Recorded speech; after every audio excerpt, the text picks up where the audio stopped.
But you mentioned something interesting, that the business has to be profitable. Yes. So there's tension that you manage in that. For other entrepreneurs that are hearing you now, can you tell more about, what have you learned? How have you grown? How do you manage that tension? Because you've got this beautiful stewardship of 54 employees and their families. But you also know we've got to make the company work. Yeah. It was actually we have 54 employees who work at 54. Then we have permanent influencers that we work with, around 8. So we can say like our team is around 70 people who are on payroll. Yeah, so the tension is usually so hard. To find that balance is usually so hard. I remember before, I think I got this from my dad. I used to have anger issues. Like someone pisses me off or someone just does the wrong thing. Like, just go, just leave. Then I was like, what kind of business are you going to run like that? Then I feel like after coming to this training, it's like, okay, someone has made a mistake. So let them have a fair hearing, like disciplinary, show cause, let them write back, all those things. Now I can understand HR stuff. Yes. So once you do that, at least everyone knows that because you need to be profitable, we're going to take care of you. But if you're not taking care of the business, at some point we'll have to let you go. And if we let you go, it's not that you're a bad person. Maybe you can't, your time here, your season here is already done and you don't feel like this is a place for you anymore. So there's no need of keeping you and we are just holding you back. So we just let you go, but in a nice way, making sure that you feel like you're actually given chances, you're given chances. Yeah. And that's how we've managed to do it, because nowadays, like, I don't even deal directly with the employees, at least. So at least the HR has to do that, and HR and the legal team. So at least we grew up, we have a HR and a legal team. Yeah, I remember when I had that first thought as well. Oh yeah, because those are good days. Oh, there's a time it was just me. I was the HR, the legal, the security guard, because I will send you out and escort you. Yep. So now I have a team, and the team at least knows this is the SOP. This is how we do it. Even if someone has been accused of stealing, of theft, I know that's supposed to be a summary dismissal, but we go through the process. So by the time we let you go, at least you know, and everyone else is watching. Everyone else is watching how you're going to treat this employee, so that when even if they try saying that, 24 nowadays they're in this state now, they don't appreciate. They're like, no, you're given chances and you messed up. So we don't want to hear what you say, because some people that will just badmouth the company. They will always do that. So you need people to fight for the company.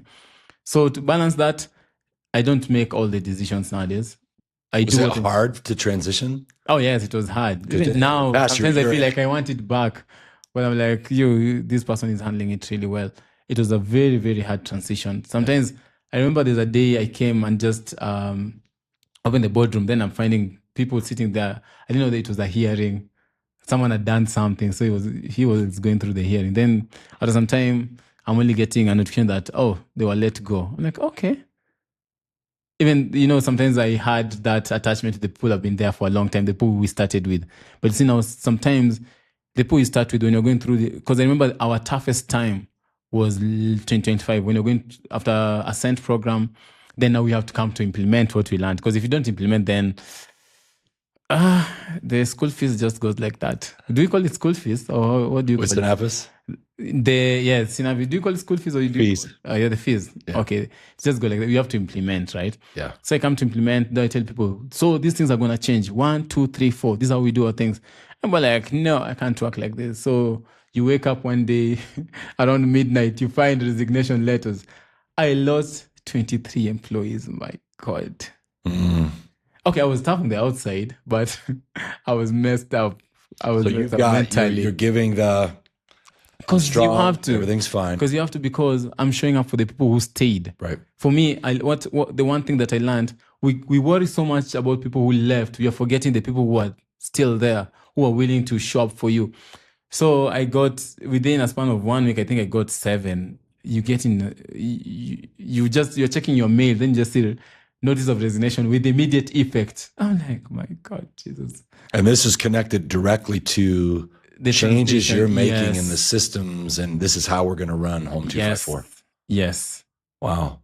Yeah, so that was one of the major challenges that we faced. What sustained you through that time? Because losing 23 people in a relatively short period of time. Yeah, it was within a quarter, we lost 23 people. Wow. Yeah, so what sustained you? Some people stepped up, and while the HR is looking for other people, some people stepped up to be able to keep the company running.